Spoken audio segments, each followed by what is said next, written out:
Welcome back, ladies and gentlemen. How are we doing today? I hope you guys are doing amazing wherever you may be, whatever time it may be. Welcome to 25A Games, where today we have another Kronolog documenting the development of Kronoseum. We got a lot of stuff to go over today, and if you haven't already, feel free to subscribe to the channel, whether you're excited for Kronoseum or you just want to see how a game gets made from a development standpoint, a business, behind the scenes in the video game industry. This is the place to be, and as always, in case you guys have not learned much about Kronoseum, this is your first time here and you want to learn more, there's a link down below to all the initial details of our game, Kronoseum, and I can't put into words how helpful it is. If you click notify me on launch, it really does help out so much as we go through this development journey of making Kronoseum. I want to give you guys a quick recap of what we did this week. We're going to talk about some stuff I need your help with over the weekend and a little bit of a teaser for what we're going to talk about next week a bit more. It's so funny, but it's going to be awesome. I promise you guys.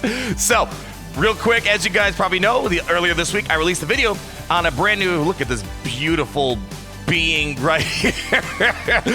We introduced Dan Adams, our new technical designer that's coming aboard 25A Games. I cannot stress enough how awesome of an Unreal Engine technical design wizard this guy is. He's worked on so many games, done incredible, massive achievements when it comes to technical design. We're happy to have him here, and don't worry, even though earlier on in his career he worked on Star Citizen, we're not going to be developing Kronoseum for 14 years. Let's just say my co-host Gary, where's he at? Yeah, of course. I don't think he has deep enough pockets to do that, but regardless, he's done so many awesome things to bring our characters to life and make them do cool stuff. So really excited to start showing you guys more just beyond the artwork that we've been doing here over at 25A Games, starting to see some of the gameplay, the iterations of what these characters should feel like. It's going to be really fun to show that he's really excited to put his skills to use and be able to work, let's just say, way faster than maybe how Star Citizen is going. Anywho's, let's keep moving along here. We got some other things going on. So last weekend, I asked for your guys' help, right? We did another Council of Heroes beta test. You guys remember how we started this whole thing? You guys submitted a ton of things that you would like to see for the Kickstarter skins, right? And then I kind of found a lot of common themes. We put it to a vote. You guys voted on these three themes as the most popular ones: the Battle-Worn Legends, Ghosts of the Past, as well as the Celestial Council. And then, well, now we got to figure out what do these skins look like. So you guys not only in last weekend's poll voted on what skin variants you liked for Barricade, you also determined kind of the theme for these skins for the other characters. And today we're going to show Hoshiryu finally. We're starting to talk about some other people beyond Barricade, right? Barricade's getting all the love lately, and there's going to be a lot more love. Some interesting developments on his 3D model. So in case you guys did not see that, here are the winners for the skins here. Were the Ghost of the Past version. This version right here, the Fiery Death Knight version, ended up being the winner for this. And you're going to see Hoshiryu kind of borrow some of that skin theme inspiration for him. And then when it came to Celestial Council, this Sapphire one ended up winning that vote. It was pretty close between Bright Gold as well as the Bronze and Sapphire, but Sapphire just made it out. And I want to say this: I would love to see all these skins to come in one way or another. But for now, we got to only pick a few. And then also, there's only going to be one that's going to end up on the Kickstarter rewards thing. So, man, these are all way too cool. But now, I need your guys' help again. Over the weekend, I'm going to release another poll, which you can find down below. And now you guys have the difficult decision of, well, now taking those skin themes you voted on last weekend, how they should look, and kind of pick between these more subtle variants. It's not going to be as extreme as Barricade because now we have the theme. You guys locked in the theme. Well, here you go. Here's Hoshiryu in his default form. Here's the Battle-Worn Legend variant. He got arrows stuck in his back. Really cool. He's been through the ringer, let me tell you. And now here is the Ghost of the Past. It's going to be a lot more subtle, right? Versus this, where we're trying to figure out what should the first look of these skins look like, right? Now we're kind of going for more of that, dark, fiery red type of look here. So you guys get to vote between these two. Which one do you like for Hoshiryu as well as the Celestial Council? We also got two variants of the Sapphire and Bronze combos. So again, the vote's in your hand. Go ahead, check out this poll that we have here, and there will be a link inside this form that you can see this image on your own. You can kind of, noodle it over the weekend here. And next week, we should have, of course, the winning votes for this, and we're going to have Valeria. She is going to start taking these skins and applying it to her. And then again, you guys vote on which variants you like for her. So really excited to see what you guys end up picking, because it's so cool to kind of see, you guys see the process, right? We started below. What are we doing? Then we kind of narrow it down. We narrow it down. It's been so much fun. And we're just getting this community aspect started, right? This is the first month you guys have been following the journey. I feel like we're already doing so many cool community interaction stuff, and I have so many more plans down the road once the game gets made and all this other stuff. So really excited. Again, thank you guys so much for being a part of this journey. Now, let's talk about some other stuff. How does that sound? Now what I want to show, I know we showed a little bit of Hoshiryu. He's got a journey ahead of him still, but Barricade, as you've been following over the past couple weeks, he went from brain to 2D sketch, and then you saw his first rough block out. Then last week you saw, the block out get a bit more detailed. I'm gonna show you now the next update for Barricade's 3D model. You guys ready for it? Of course you are. Come over here. Ta-da! Here we go. Satellite radio coming in with the boom boom.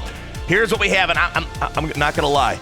There's actually another version that we're gonna show. There's actually another update, I should say, to Barricade of the textures, the coloring, but I'm gonna save that for our Ricardo interview. I can't remember if I said it here or not, but you guys submitted questions you want me to ask Ricardo, kind of like a podcast interview, whatever you want to call it. I'll be releasing that sometime in the near future here, and he shows what he was working on, and we're starting to get colors, texture, lighting, but here he is right now. Now the cape is back, baby. The cape is here. He talks a little bit about the cape thing, but we have to have the cape. He looks so much more heroic with the cape on him. You can see his shield now. I'm going to show early drafts of the blaster as well. As I don't want to take too much away from Ricardo's podcast, but one of the reasons why we picked Barricade, out of the other ones, he's a little bit easier to make because there's no hair and all that other stuff, no robes and whatnot. But also we need the shield. It's going to be very important for our animatic, for our little storyboard trailer that we showed you guys a while ago. And here's another kind of more of a 360 look around. And let me go ahead and hide my ugly mug. This is actually kind of an earlier draft. We were exploring with maybe a different shield theme like this. As you can tell, they're those, I call them forks, prongs. They're like wider in the top, thinner in the bottom. And then also the shape looks more like a hazard sign. We're sticking with this version right here, right? This is more kind of one-to-one to my initial concept art, but we wanted to check out some other ideas here. But anyways, you can kind of get a closer look at the 360 as well as that blasters we'll take a look at here in a moment. So go ahead, Barricade. Yeah, go ahead. Do a little spin for us here. You can see the tassels are on him. And we actually made a small adjustment. So his gauntlets are going to be a little bit different now. Before it was just kind of like a little, I don't know, like a bracelet. Instead, I think this makes a lot more sense at Ricardo's doing. You can see like there's these magnets right here. I think that makes a lot more sense for how his arm should magnetically connect. Yeah, there you go. That's a good shot right there. How his hand should magnetically connect to the shield. So, that's why I like bringing up people like Ricardo. Because I think the bracelet thing's all right, but this makes a lot more sense. And here's an early pass on the blaster. So cool. I can't wait till we can actually start making the blaster do stuff. One of my core inspirations for the blaster, I want to kind of hit home or feel that, I guess, that reminiscent feel for those that played Call of Duty Black Ops Zombies. When you get the ray gun, all the sound effects, the reloading, I want to dip in some inspiration from that. But here you go. You can take a look at the blaster. So cool. I actually kind of want to 3D print my own once it's all done. Maybe go, have someone make a replica of it or something like that. Super excited. Again, it's so wild that I have this opportunity to kind of bring a game to life and have people that want to follow the journey along. So get ready. It's getting real for Barricade, and now that we're getting the stage of baking the textures, the colors, the lighting, and all that, he's almost ready to get out there and get his butt to start doing stuff, throwing the shield, shooting his blaster, figuring out that magic, and that's part of where someone like Dan Adams is going to come in. And actually, I think I teased this. We have a gameplay designer, 20 plus years of experience as well, coming on board. This week we'll introduce him at another time, but we basically got, I think in this video, I kind of talk about the core pillars of a game studio, right? Got your design, your art, technical.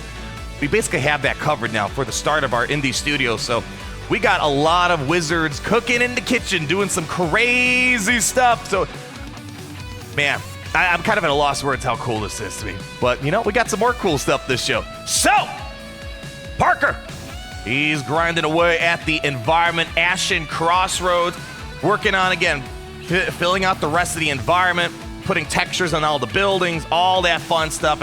And one of the corner, actually, I keep forgetting. I never showed you guys kind of like the full 5. Let's put it on Gary, let's put it on the agenda next week.